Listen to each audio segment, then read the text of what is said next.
Hello, everyone. I'm very excited to be here. My name is Holly. I was an ex-Amazonian for 7 years. I did build international team for Heartline's Kindle as well as Alexa services. But for the most recent 5 years, I am a leadership coach. I help those who are really struggling in their career journey into landing position. In this case, I was nominated to be the Amazon coach. Hi everyone. I am the lifelong member of BESA right from the beginning, and it's so wonderful that I'm still here with the founders, the original founders. I'm grateful to Ashish and Prasad that I'm here today on the other side, and it's lovely to be back here and helping all of you. I'm a technical trainer at AWS, and in my part time, I like to help out women and cloud enthusiasts. So just like BESA, there are some other programs as well where I help out, and connect with me if you ever need any help. Hi everyone, and thank you for joining the session. My name is Ashish. I'm a technical trainer. Been in technology field as long as I could remember, and apart from that, I help in upskilling people, whether it is personal efforts or through official channels. And we recently published a book with about cloud career journey. Some of you may have it, and if you need more information, just ping me on LinkedIn, and we would be happy to talk about it. I'm Prasad Rao. I'm a principal solutions architect at AWS. Hey, I done certification, but I'm not getting interviews. Is it something missing in my job resume? Am I not approaching right people? Do not have built proper network? What it could be? I get something similar too, but not on the certification thing. Here's the thing. When you get your certification, you're going to land an interview, right? Because one employer are not excited that you went above and beyond to get the certification of their organization. But here's the problem. Once you get the certification, did you actually practice on the technology that you've learned? You don't always need to have hands-on experience. It's not so much what you say, what your experiences are, but what are other relevant experiences can you bring on the table? And then come back in and say, oh, by the way, I'm also AWS solution architect cert, whatever cert you have. That's excellent. And by the way, why are you only getting one certification? Why are you not getting multiple one? Because our friend who has how many now? 100 certification, he went great. There's so many people who are not Amazonian, but they are a big fan of the infrastructure, the cloud infrastructure, and they keep on going because every single quarter or every single month, technology changes, right? So I think that the important thing to keep in mind is it's great that you put the effort, the money, the time spent on getting certifications, but what's next for you? Do you know what you want? And don't forget, those questions are still there. Why do you want to work for the employer? What is so significant about this project that you can bring on the table, right? That's the number one way that a lot of people are still failing this interview because they don't think about that. They just get so excited and then anxiety kicked in, meaning, oh my God, Holly, I failed my interview 2 times, 3 times, 15 times even, but I'm so excited. I'm re-interviewing again. And a big part of my job is to pause and stop them. I know that one of them is in a live chat right now. I have to stop them and say, do you really want to go through another phone screen when you've been through the same role, the same level, and you failed 3 times? Do you really want to go through that again? What are you doing differently to prepare this time? Certification, great. What are you doing with it? What did you learn from it? I do get this question a lot. I'm certified, but not getting a job opportunity. See, there is no sure short way to get a job opportunity. But this is what we have covered in depth in the book by different people's experience. And I'm going to talk about few people experiences here. One is definitely Parna. And I know, Parna would have shared this before also. But play on your strengths. Parna was certified and she was applying for solution architect role. But probably it was not, she got the feedback that her background is from the teaching. So why don't you use your strengths? And that's how she was able to get as a technical trainer. But getting that first job is never easy. And that's where, if you read the story of Daniel, he was coming from a completely non-technical background. And he got all the 3 associate certifications. And he thought now, jobs should be coming to me because I am certified. But that doesn't happen. He applied for 300 jobs, but he did not get interview. He changed the strategy. He started building in public. And this is one thing that I tell everyone. When you're learning, learn in public. And as Holly said, do practice. There's another question that I can see is that how can I mitigate on-job experience? Do the projects. There are a lot of free workshops available that you can do. A 12 weeks workshop is one way you can do, or go to workshops at AWS, and you would be able to create your own portfolio where you will be able to showcase. And while you are doing that, do it in public. Like this has been done by Daniel, Ifyani, and numerous others. Whatever small thing that they learn, they share. Even if it's a Hello World Python program, they share. It happened with Ifyani. When he was sharing, people started reaching out to him saying that, can you mentor me? And Ifyani was like, I'm still learning. This is the first, cloud thing that I'm doing. How can I mentor? But you will be surprised by the kind of support we'll get from the community on LinkedIn. For both Daniel and Ifyani, when they did this, build in public consistently, they used to share whatever they are learning. The CEOs of companies reached out to them, and both of them got jobs just because of their LinkedIn presence, the way they have been able to share their knowledge, what they're learning. When you're learning in silos, no one knows about it, and you'll keep sharing your resumes with people and it'll be difficult. But when you're putting out there and you're connecting with people in the industry, it'll help them find you automatically. Holly, what would you recommend for women like that? Because I get a lot of questions from such women. I just don't have the time to do that, public learning. And I'm barely able to finish my certification. I'm desperately looking for a job. So what would you tell them? The process is easy. I say that because I actually practice what I preach. There are so many free materials out there. Endless. Doesn't matter what role you're in, what level you're in. You need the level of patience and you need to create time.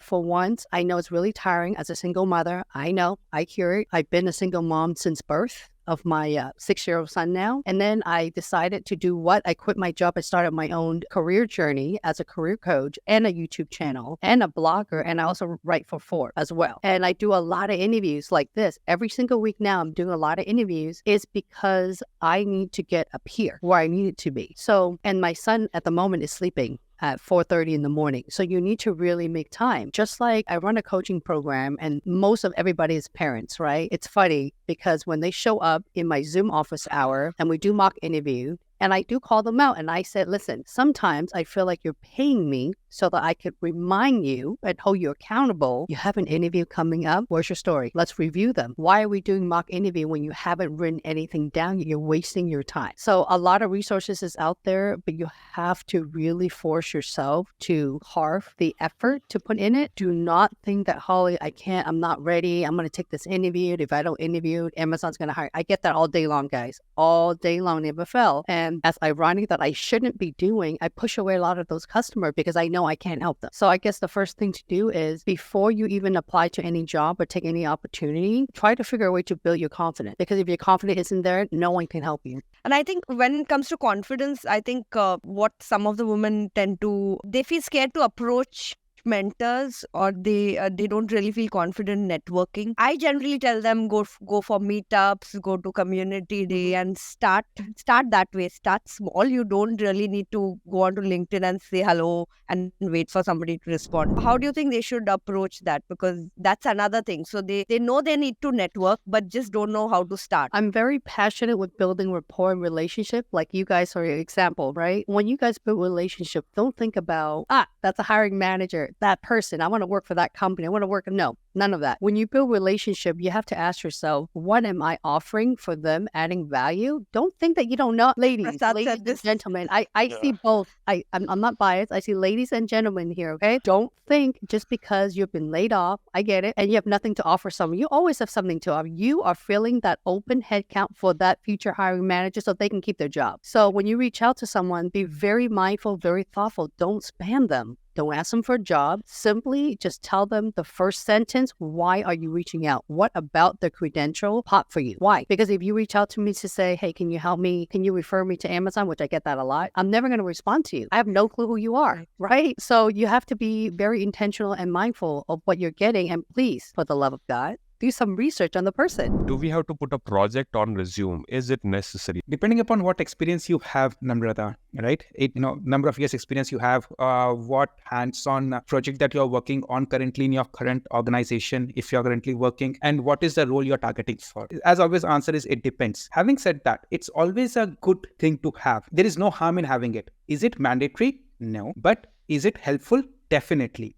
So if you have any hands-on projects experience, even if it is not in a current company, or even if you do it as a side thing that you have learned, try and put those in a separate section and it will help you for sure. Because see, as an interviewer, I try and see what the person has worked on and ask questions on that. So the more information you'll be able to provide doesn't mean that give a 10-page resume to me, right? Give me all the information in 1 or 2 pages. If I see a specific project that you have worked on, it might be as simple as creating a static website on S3. Then I'll be intrigued about saying that, okay, you have just hosted some website on S3, or have you tried and understand all the different, functionalities that a S3 can provide? Do you understand what levels of security we can go into? How have you secured your website? So on and so forth.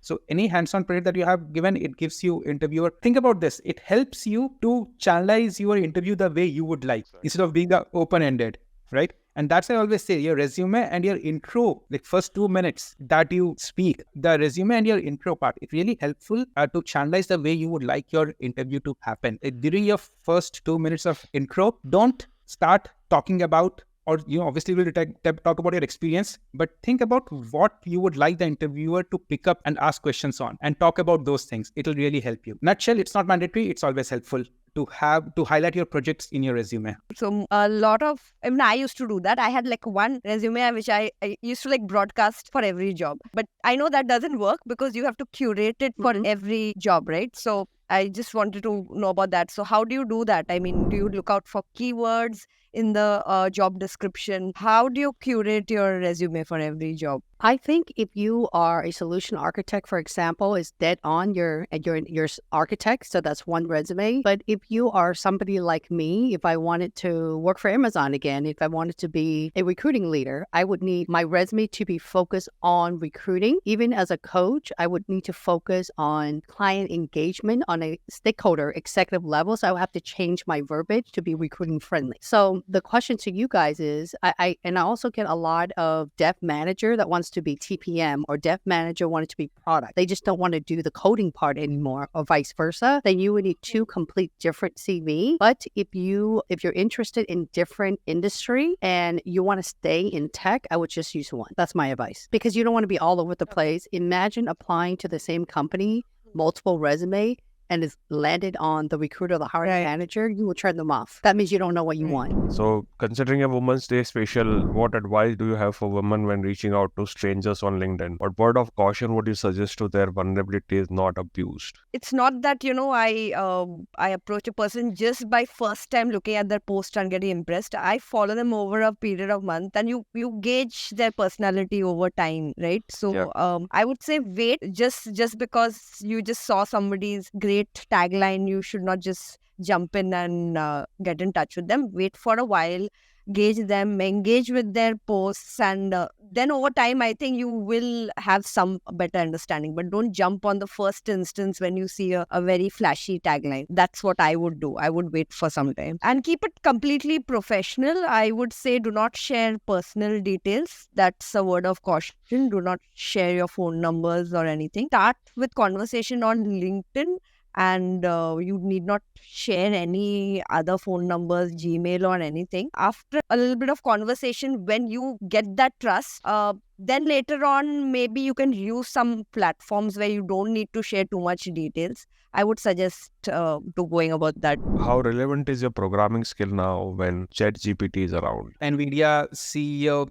said that, we should be thinking more about AI and less about programming skills. But I probably kind of disagree. It's kind of think about this. AI is there, but you still learn how to speak and write, right? It's a language. You cannot be always grammatically wrong thinking that AI would correct your grammar while you're writing. AI is going to do that. Obviously, you give it any sentence with a very bad grammar, it is going to spit you out a right grammar. But does that mean that we'll tell our, a younger generation that, don't worry about grammar at all? AI is going to do it for you. Similarly, I would say that you should be knowing the basic programming. I'm not saying that you should be expert in programming, right? But very frankly, if you're expert in programming, you will be highest paid, hands down. Even, whoever writes these, AIs, think about people who are using AIs, what their pay structure would be versus who are programming to create these AI programs. If you're expert in programming, you will be the highest paid, hands down. But even if you're not, having some level of knowledge is useful. Is it mandatory? No. People survive without programming very well. Why not, right? But having it will always be good. That's my viewpoint. Yeah, and I think because syntactically it might help you, but you still have to use your human logic, right? You will have some business use cases. It can't do the entire thing for you. Obviously, your productivity will increase. What you would have taken 4 hours and you would have looked at 10 different places and look at Stack Overflow, look at Google, look at GitHub, or wherever you get help from. Here you have your syntax ready and you still have to do the logic, right? So programming is not only writing code, it's about thinking as well. So definitely that's still going to be relevant, I feel. Of course, you should use tools, and if you've heard about tools like Code Whisperer and Amazon Q, they are immensely helpful. I do recommend them in the courses that I take up also for developing. It's not going anywhere. You still need to do your basics, like Prasad said. AI can be an augmentation of your skill, but it cannot be a replacement of your skill. That's what I think. How important is programming experience for AWS solution architect role or interview? Again, it depends upon infrastructure solutions architect, then probably not. If it is a more developer-focused solutions architect, it might be. So think about cloud as a very vast space. There will be people who will be developing applications on cloud. There will be people who will be ensuring that the cloud infrastructure is managed correctly, depending upon which role you're going. Having said that, some level of scripting knowledge would really be helpful. Even for the infrastructure, it's all going infra as a code. And when I say code there, that doesn't mean you need to have Java or .NET, but having knowledge of Terraform, for example, or simple scripting languages is going to be helpful. And I feel you need to understand code more than anything. Even if you're not literally, like somebody tells you, and even I can't, if somebody just gives me a thing, I cannot instantly start writing code. But you should have the ability, I think, to read code and understand it. That's very important, I think, in any technical role. With all the tools available, I don't think anyone ever starts from scratch. Like, you do not start from, this is my first, I'm defining this variable and this is how I'm starting my program and this is a comment. There are always like a lot of template or frameworks available which you can just use to get started with. So you don't have to start everything from scratch. Start with simple, like, hey, I did this one thing into a cloud interface. How can I run a command for that? Initially start with learning commands. Then those commands, you would understand the logic behind the command, and then you can start putting it into programming patterns also. So you do not have to write everything from scratch. Take a snippet, customize it as per your own requirement, and then move forward from there. So you don't have to be a hardcore programmer, but yeah, anything in understanding logic is more important. Thank you so much, and we'll hope to see you into Paisa Batch next time. Thank you, Parna, for hosting it, and all the best to everyone who joined. Thank you so much. Thanks, Ashish, Thank you, everyone. Prasad, and It was thank you. appreciated. Thanks, everyone.